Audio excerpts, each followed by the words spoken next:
vào đi. Và mặt trời của miền nhiệt đới trên vai em tung trắng. Trên vai em tung bay, cho em mơ mộng em muốn được cùng em về vùng biên vắng. Mình sẽ sống những ngày hè buông nắng dưới bóng dừa là nơi sẽ nói yêu em mãi, nói những lời yêu thương đã từ lâu ấm áp trong lòng hoài.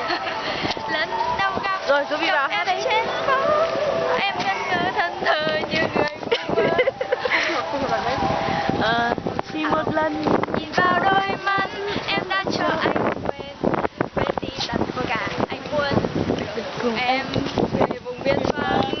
Mình sẽ sống những ngày hè buông nắng dưới bóng dừa là nơi sẽ nói yêu em mãi, nói những lời yêu thương đã từ lâu ấm áp trong lòng hoài.